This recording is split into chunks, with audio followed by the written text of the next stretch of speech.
So I'm going to talk about something which we don't too often talk about, which is abortion. Now, abortion is a topic which is evergreen on the debating circuit. Ever since I was in school, people have been talking about it, rolling their eyes as one of those intractable debating subjects where people just talk past each other all the time and no one can agree on anything. Well, maybe you can agree on this. Is it wrong to kill a baby immediately before it's born? Yes. Yes, that's a hell yes from me as well. But the Democrat-run state of New Jersey has legalized full-term abortions, which is killing babies at any point during pregnancy. Now, how have they done this? Right, I don't understand. But here we have a report from Life News. A breaking Catholic New Jersey governor, Phil Murphy, just signed into law a bill that legalizes abortions up to birth. You can't be a faithful Catholic and enable killing babies. Okay, I'm not a Christian per se, but you absolute satanic cretin. Right. How can you, and to claim that you are Catholic, not just Christian, but Catholic, and have this policy, it boggles the mind. That is absolutely disgraceful, doesn't even come close. Yeah, and without even getting into the weeds of the abortion debate, suffice to say that there are many on the pro-choice side who think this is barbaric as well. Theoretically, this legalizes killing a baby as the mother goes into labor almost. It's really bad. Now, as someone who believes personally in a woman's right to choose, I think mothers should be allowed to abort their children up until the child reaches retirement age, provided the child is a leftist, coming up with these sorts of brain-dead ideas. Unfortunately, the surgical procedure of abortion by helicopter remains controversial and has not widely caught on, despite some transitory enthusiasm in Chile. But moving back to the argument, there are abortion advocates who claim that legal limits on when an abortion may be carried out are merely a tactic. So if you have a limit saying 20 weeks, which is quite common, that's a tactic. And if there is that limit, then nefarious pro-lifers and Republicans will use delaying tactics to prevent the mother from ever having an abortion until the deadline has passed, at which point it may not be stopped. And I think it would be mistaken to call this an unfounded claim, because it is something that particularly religious communities have practiced, as far as I'm aware. And they back up this argument by talking about statistics. So they cite in this article, the abortion term limit is also aimed at addressing a non-existent crisis of late-term abortions. The CDC, Centre for Disease Control, estimates that 98.2% of abortions occur by the end of the 20th week of pregnancy and 96.9% by 17 weeks. Now, I find it in extremely bad taste to use percentages this way when discussing human lives. For me, it's much like saying 96.9% of the inhabitants of Nazi Germany were not sent to the death camps, so this is a non-existent crisis. Am I being uncharitable here? No, you're not. It's vulgar to suggest that you can instrumentalize one of the closest issues to the human heart, the question of life. Absolutely. So it is egregious to present the issue in this way, regardless of how you use those statistics. Absolutely. Couldn't agree more. This is not a statistical problem. It's a matter of moral consideration. Why is it, and there's another question here, why is it that mainstream media never shows what an abortion actually looks like, despite the wealth of documentary filmmaking on the subject? Peter Hitchens rightly points out that they do not avert their cameras because they are squeamish. Indeed, the progressive ideology driving this debate has no compunction with showing all kinds of sex, blood and gore on screen, then the more lurid and shocking the better. The reason they don't show abortions is because they would turn pro-lifers... Sorry, they would turn... I always get confused with these terms. They would turn pro-choicers into pro-lifers, and the wrong side would win the argument. Yes, because the majority of people would have a conscience, or would find themselves quite struck by seeing something like that. Yes. It's a deeply human reaction. Absolutely. When you see what is clearly a baby that has been medically killed, it's not something you can unsee. No. A late-term abortion cannot be unseen. The same activists who gleefully plaster the airwaves with footage from butchers' shops and abattoirs in order to shock people into becoming vegetarians seem to take the opposite stance with abortion footage. Curious. Double standards there. Yes. Much of the public perception driving the relentless drive for legalizing late-term abortions comes from popular media, or propaganda, as I think it's fair to say. I'm going to read an extract from Hitchens' complaints about a BBC programme called Call the Midwife, which shows a particular pro-abortion bias. He says, It's quite long, but I think it's worth going through. Mm-hmm. Based on the memoirs of an actual midwife, Jennifer Worth, Call the Midwife gathered high ratings. It might at least have been able to find a small corner for a conservative moral view. But don't take my bitter right-wing word for what happened next. Private Eye, the former satirical, now rather left-wing magazine, said in a recent issue that Call the Midwife has lately become a series of liberal editorials on medical and social issues.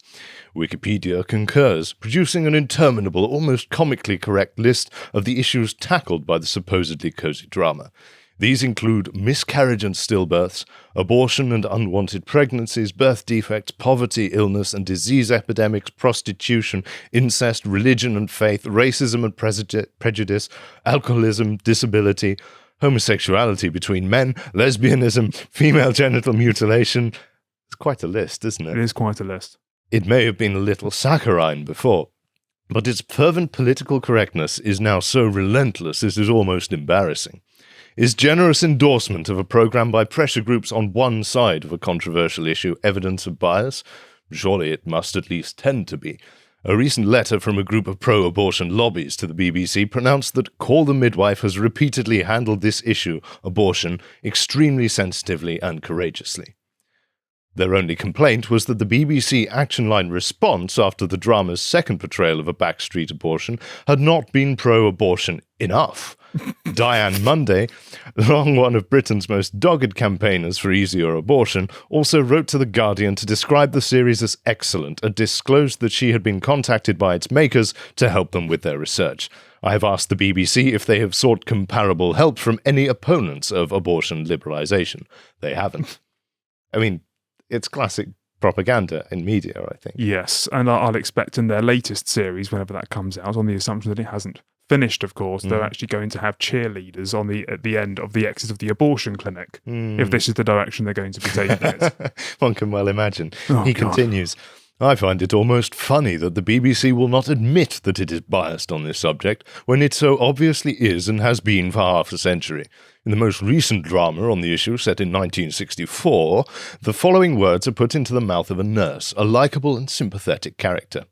We see this backstreet abortion all the time. Young girls, exhausted older women, mothers who don't know where their next penny or next beating is coming from, and others who want to take control of their bodies and their lives. No similarly sympathetic, articulate voice offers any opposition to this. In fact, no voice at all suggests that there is, or ever was, or ever again will be, any other view or any other answer to the problem of unwanted children than to abort them. By our own growing silence on this issue, we create a greater silence for those who come after us. I think that's very eloquently put, to be honest. It is, and I think you may just have put Peter Hitchens' voice out of a job. Oh, God. It is quite a unique voice, I must say, he has. It is. And I think, just as I dial back the accent a little, he does make a really good point here. We are very one-sided on this, because generally most of us, certainly men, just avoid the issue because it's an eye roller. It's something that causes arguments, and you get people coming in with the standard feminist talking points. Why should men be able to talk about things that only affect women? Well, it affects the whole of society, and men are members of society, so I think we are fair to have a voice. Yes, I think it's fair to say women do not have a monopoly on what the concept of life amounts to, or its importance. That is a very succinct way of putting it. Absolutely. Yes. And of course they have a say as much as any rational being deserves to say. But the principle of shall we say, my body, my rules when discussing this particular argument does not entirely stand up. Because whilst of course they have I suppose nature has given them the misfortunes of having to bear this child, which in my view would give them the final say on the matter by natural right. It's not entirely their body that they're deciding for. Yeah. There is 50% of someone else within that thing that they're considering killing off. And to present this issue in the way that Call the Midwife seems to be, according to Peter Hitchens, is outright egregious. Yes, and myopic. So. I think so, but it's also the sort of propagandizing that many viewers would probably not really notice. No, it's not. Unless they had strong contrary issues to it. But subliminally, subconsciously, it'd be very effective, I imagine. Exactly. And then when they do end up in a conversation about abortion, the thing that will come to mind is the messaging from Call the Midwife or similar series. Recall that Matt Hancock sent off the UK's order for lots and lots of vaccines after watching a movie. Yeah. Right. And what movie was that? What's that? Do we know what movie it was? I think it was Infection or Pandemic or something like that. My God. It was some cheesy disaster flick, pandemic disaster flick. And yeah, are we really to think that popular culture doesn't have an impact on people's thoughts and decision making? No, it absolutely does. Of course. But apparently, aborting a child up to the point of birth is not enough, according to ACLU. Oh, good. ACLU stands for the American Civil Liberties Union, but don't let that deceive you. ACLU is a progressive skin suit. Here we have their tweet. New Jersey just passed a bill that will permanently protect abortion access in the state, even if the Supreme Court overturns Roe v. Wade. This is big, but we can't stop here. So are they taking up my suggestion of aborting the children after the point? It seems to be the case. There's still more to be done to ensure everyone in New Jersey can get the care they need. Interesting. And they say here, affirming the right to abortion is the first step. Well, if this is how bad your first step is, I tremble to think of what the second and third are. Yeah. But then there has been a bit of pushback, so this is, again, from Life News. A bill to codify a woman's right to choose into state law and expand access to reproductive health care for all just passed both houses of the legislature. I will sign this bill into law this week. With Roe v. Wade under attack, the need for this bill is more urgent than ever, Governor Phil Murphy said on Twitter. The pro-life group American Life League, ALL, says Murphy is violating the pro-life teachings of the Catholic Church. No S, Sherlock. No S, yes, Indeed. quite. It called on the Catholic leaders in New Jersey to deny him communion. Good and for yes, them. please do. Yes. We prayerfully call upon the bishops of New Jersey to enforce Canon 915. We respectfully ask them to join together in a statement advising Governor Murphy that if he does currently receive the body and blood of Christ in the Holy Eucharist, he may no longer receive him until such time as he repents of his public support for the killing of the innocent and the vulnerable, ALL said. This is the Catholic version of cancelling someone, I understand. Yes. Now, I doubt the church will actually do anything. However, there is a tendency not to stand up for your religious principles in modern Christianity. Yes, there is, especially if you're on one side of this issue. Yes.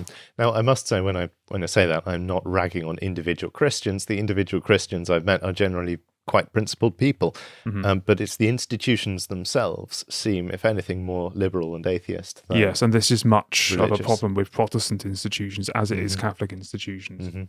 Yeah, absolutely.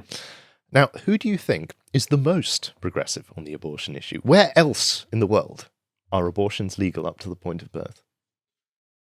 Oh, goodness me. It's not here, is it? It's not here. Goodness. Enlighten me. The answer is communist China. Oh, brilliant.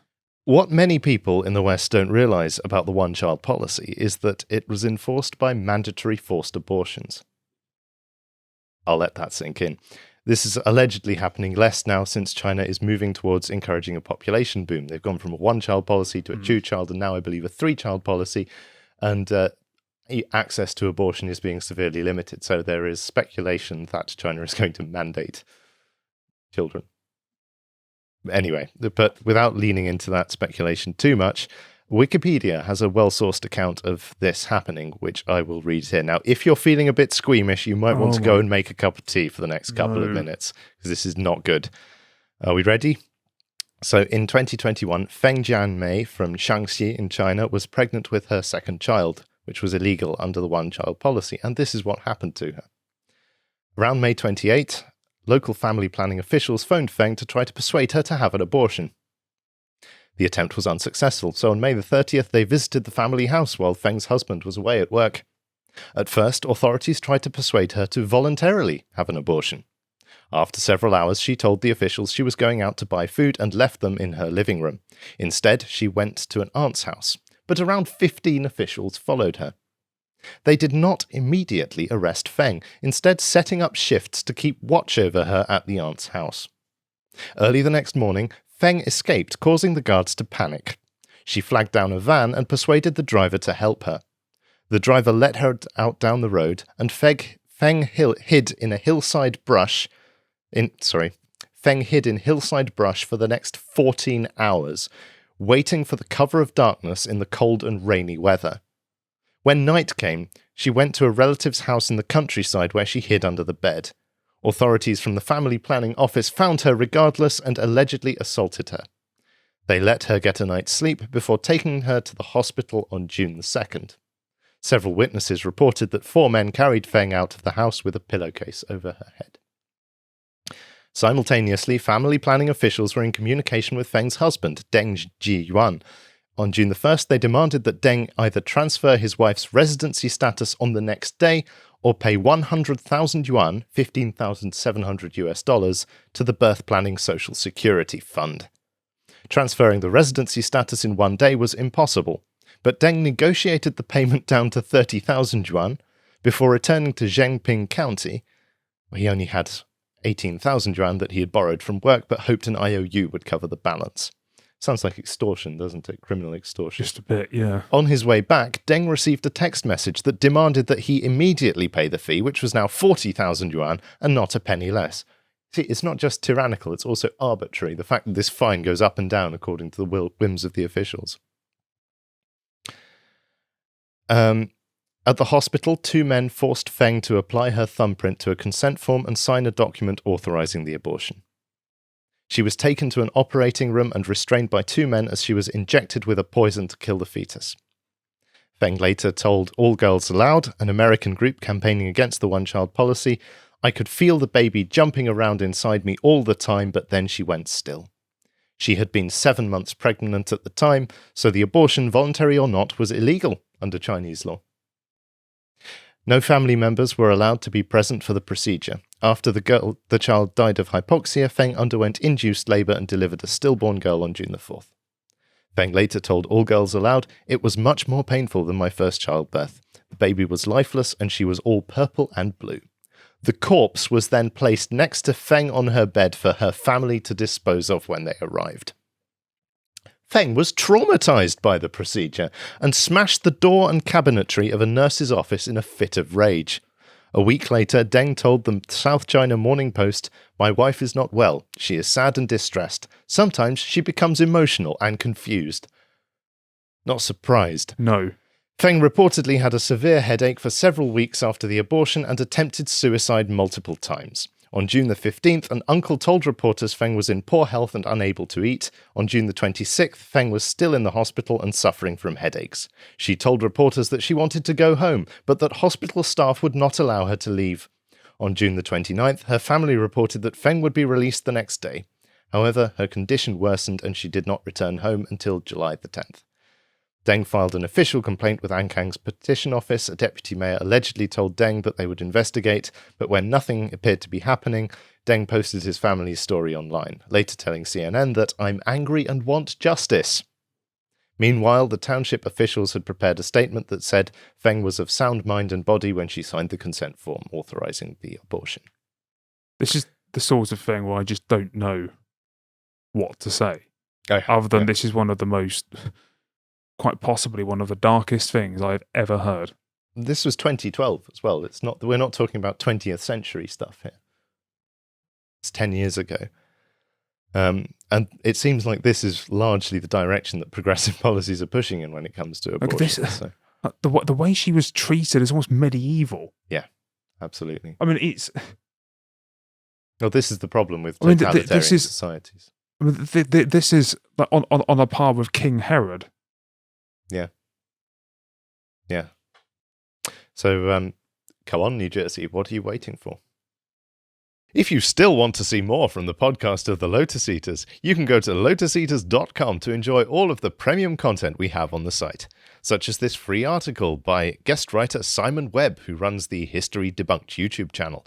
Here he explores the myths emerging from the Black History Month movement, such as the idea that Mary Seacole was a black nurse of the caliber of Florence Nightingale. Spoiler, she wasn't. If you'd like to stay up to date with all the content we're putting out on the site, you can follow Lotus Eaters on Getter at getter.com. You can also follow our individual writers and presenters, or the people who make the whole operation work, such as John here. Thank you and goodbye.